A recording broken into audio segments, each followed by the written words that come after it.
नमस्कार। मैं डॉक्टर अनीता, प्रवक्ता हिंदी, जिला शिक्षा एवं प्रशिक्षण संस्थान रायबरेली, डीएलएड प्रथम सेमेस्टर की इस ऑनलाइन कक्षा में आज हम बात करेंगे संज्ञा पर। हम जानेंगे कि संज्ञा किसे कहते हैं, इसके भेद कौन कौन से हैं और विभिन्न संज्ञा शब्दों का हमें किस प्रकार से प्रयोग करना चाहिए। तो इस प्रकरण को जानने से पूर्व हम इसके उद्देश्यों को जान लेते हैं। प्रशिक्षुओं को विभिन्न संज्ञा शब्दों का ज्ञान कराना और संज्ञा के भेदों की जानकारी प्रदान करना, जिससे कि प्रशिक्षु प्रसंगानुकूल संज्ञा शब्दों के उचित प्रयोग कर सकें। इसके साथ ही साथ प्रशिक्षुओं को यह भी बताना कि गतिविधि के माध्यम से बच्चों को संज्ञा शब्दों से कैसे परिचित कराया जाए और पाठ्यपुस्तक में आए संज्ञा शब्दों की पहचान करने में भी प्रशिक्षुओं को सक्षम बनाना, जिससे कि वो बच्चों को जाकर के संज्ञा शब्दों की उचित पहचान करने में सक्षम बना सकें। अब हम बात करते हैं संज्ञा की। जानते हैं कि संज्ञा किसे कहते हैं। किसी व्यक्ति, वस्तु, स्थान, गुण और भाव के नाम को संज्ञा कहते हैं, जैसा कि हम यहाँ पर चित्रों के माध्यम से देख सकते हैं, जिसमें एक व्यक्ति का चित्र है, वस्तु का चित्र है और स्थान के नामों के चित्र हैं और भाव को दर्शाता हुआ चित्र है। अब हम इसके उदाहरण देख लेते हैं। व्यक्ति का नाम रामः मोहनः, यानी राम मोहन, या कोई और नाम हो सकता है, हमारा और आपका भी नाम हो सकता है। इसी तरह से वस्तु का नाम कुर्सी, मेज, किताब, कोई या फिर कोई अन्य वस्तु भी हो सकती है। इसी तरह से स्थान के नाम भी संज्ञा की श्रेणी में आएंगे, जैसे लखनऊ, सीतापुर, कानपुर या अन्य कोई स्थान। इसी तरह से भाव के नाम भी संज्ञा की श्रेणी में आते हैं, जैसे सुंदरता, युवावस्था, प्रौढ़ावस्था, वृद्धावस्था। अब हम जान लेते हैं कि संज्ञा के भेद कौन कौन से हैं। तो संज्ञा के संस्कृत में 3 भेद हैं: व्यक्तिवाचक संज्ञा, जातिवाचक संज्ञा और भाववाचक संज्ञा। तो सर्वप्रथम हम व्यक्तिवाचक संज्ञा के बारे में चर्चा करते हैं। व्यक्तिवाचक संज्ञा, जैसा कि नाम से ही इंगित हो रहा है कि इसमें किसी व्यक्ति विशेष की बात की जा रही होगी। तो ऐसे संज्ञा शब्द जिनसे किसी विशेष व्यक्ति, प्राणी, वस्तु अथवा स्थान का बोध हो रहा हो, उसे हम व्यक्तिवाचक संज्ञा कहेंगे, जैसे विवेकानंद, महात्मा गांधी, हिमालय, रामायण आदि। तो यहाँ हमने इन उदाहरणों में देखा कि विवेकानंद और महात्मा गांधी व्यक्ति विशेष हैं, इनके जैसा कोई दूसरा नहीं है। इसी तरह से हिमालय भी अपने आप में विशेषता को लिए हुए है, उसके जैसा कोई दूसरा पर्वत नहीं है। रामायण जो कि एक ग्रंथ है और महाकाव्य है, जो अपने आप में अद्वितीय है, विशेषता को लिए हुए है, उसके जैसा कोई दूसरा ग्रंथ नहीं है। तो यह भी व्यक्तिवाचक संज्ञा की श्रेणी में आएगा। तो इस तरह से हमने जाना कि किसी विशेष व्यक्ति, प्राणी, वस्तु और स्थान का बोध जिन शब्दों से होता है, उन्हें हम व्यक्तिवाचक संज्ञा कहते हैं। अब हम बात करते हैं जातिवाचक संज्ञा की। तो ऐसे शब्द जिनसे किसी एक जाति की अनेक वस्तुओं का बोध हो रहा हो, तो उसे हम जातिवाचक संज्ञा कहेंगे। जैसे बालकः, बालिका, भ्राता, अश्वः आदि। बालक यानी कि बहुत सारे बालक, बालिका यानी कि सभी बालिकाएं, भ्राता अर्थात सभी भाई, अश्वः अर्थात सभी अश्व, सभी घोड़े, यानी कि एक ही जाति की अनेक वस्तुएं। तो यह सब किस में आएंगी? जातिवाचक संज्ञा में आएंगी। अब हम बात करते हैं भाववाचक संज्ञा की। तो जिन संज्ञा शब्दों से पदार्थ की अवस्था, गुण दोष, धर्म आदि का बोध हो, उसे हम भाववाचक संज्ञा कहेंगे। जैसे बचपन, रसीला, दया, वीरता आदि। तो बचपन यहाँ एक अवस्था को दर्शा रहा है। रसीला फल के गुण को दिखा रहा है, दर्शा रहा है। रसीला होना फल का गुण है। इसी तरह से दया और वीरता भाव को दर्शा रहे हैं।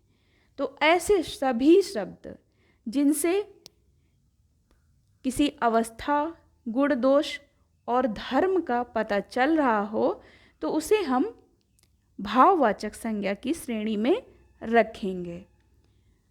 अब हम बात करते हैं संज्ञा के पद रचना की, कि जो भी संज्ञा शब्द होते हैं, जब संस्कृत में हम उनका प्रयोग करते हैं तो उनकी रचना किस प्रकार से हुई है और उनको कितने भागों में बांटा गया है, यह भी जान लेते हैं। तो संस्कृत की संज्ञा पद रचना को 6 भागों में बांटा गया है। अजंत पुल्लिंग, हलंत पुल्लिंग, अजंत स्त्रीलिंग, हलंत स्त्रीलिंग, अजंत नपुंसकलिंग, हलंत नपुंसकलिंग। संस्कृत में अजंत, हलंत आदि सभी शब्दों के रूप तीनों वचनों और लिंगों में चलते हैं। इनको हम जानने के बाद यह भी जान लेते हैं कि अजंत से तात्पर्य क्या है और हलंत से तात्पर्य क्या है। अजंत और हलंत को हम माहेश्वर सूत्र के द्वारा जान सकते हैं। माहेश्वर सूत्र के अनुसार सभी स्वर आ से चा के बीच में आते हैं। तो जो शब्द स्वरों से यानी आ से चा अर्थात कि अच में अंत होते हैं, उन्हें अच प्लस अंत या अजंत कहा जाता है। इनको हम स्वरांत भी कहते हैं, जो कि इस प्रकार से हैं: आई उड़, रिल रिक, एओंग, एओच। तो यहाँ हमने देखा कि प्रथम वर्ण आ है और अंतिम वर्ण चा है, तो इससे अच बन गया। और अच को जब हम अंत से संधि करते हैं तो अजंत हो जाता है। इसको अभी हम और समझेंगे। अब हम बात करते हैं हलंत की, अर्थात जो शब्द व्यंजनों हा से ला या हल में अंत होते हैं, उन्हें हलंत या हल प्लस अंत यानी कि हलंत कहा जाता है। जैसे हैवरट, लण, यमंगड़नम, झभई, घड़धश, जब गड़दश, खफ छठ चटतव, कपय, शस सर, हल। तो हमने यहाँ पर देखा कि पहला वर्ण हा है और अंतिम वर्ण ला है, तो यह हल हो गया। अब हम इसकी पहचान कैसे करेंगे यह भी जान लेते हैं, क्योंकि इसकी पहचान करना थोड़ा सा मुश्किल होता है। तो ऐसे शब्द मतलब शब्दों के अंत में या अजंत या हलंत होने का पता हम शब्द के अंतिम अक्षर को देखकर लगाएंगे। इसकी सही जानकारी के लिए हमें मूल शब्द को भी देखना चाहिए। शब्द की विभक्ति के रूप से सही जानकारी मिलना कठिन होता है, क्योंकि कोई भी अक्षर व्यंजन और स्वर का संयुक्त रूप होता है। जैसे का, हम अगर का कहते हैं तो का में 2 वर्ण छुपे हुए हैं, एक क है और दूसरा आ है। तो जो भी शब्द पूर्ण व्यंजन में अंत हो तो वह वास्तव में आ की उपस्थिति के कारण स्वरांत या अजंत कहलाएगा। इसको हम उदाहरणों के माध्यम से समझते हैं। जैसे यहाँ पर हम देख रहे हैं कि 3 उदाहरण दिए हुए हैं, बालक, गोपी और विध्वंस। तो हम पहले बालक शब्द को देखते हैं। बालक को हम तोड़ तोड़ करके समझते हैं। ब धन आ धन ला धन आ धन का धन आ। तो हमने यहाँ देखा कि अंतिम जो वर्ण है वह आ है, यानी कि किसी भी शब्द का जो अंतिम वर्ण होगा, जिस वर्ण से अंत हो रहा होगा, वह अजंत कहलाएगा। यानी कि स्वर से जिसका अंत हो रहा होगा तो वह अजंत कहलाएगा। इसी तरह से हम गोपी शब्द को लेते हैं। गा धन ओ धन पा धन ई। तो यहाँ हमने देखा कि अंत में स्वर वर्ण ई आ रहा है, तो इसलिए यह भी अजंत या स्वरांत शब्द है। अब हम अगला शब्द लेते हैं, विध्वंस। व धन ई धन द धन व धन स। तो यहाँ हमने देखा कि अंतिम वर्ण स है, यानी कि यह हलंत है। तो इस तरह से हमने जाना कि अजंत और हलंत कैसे पहचाने जा सकते हैं और कौन से शब्द होते हैं। अब हम संज्ञा को गतिविधि के माध्यम से बच्चों को किस तरह से सिखा सकते हैं यह भी जानेंगे, और संज्ञा को सिखाने की विभिन्न तरह की गतिविधियां हो सकती हैं। एक गतिविधि की बात हम यहाँ पे करेंगे जो कि इस प्रकार से है। प्रशिक्षु बच्चों के कई समूह बनाएंगे और प्रत्येक समूह को अपनी मनपसंद संज्ञा के शब्दों से संबंधित वस्तु का चित्र बनाने को कहेंगे।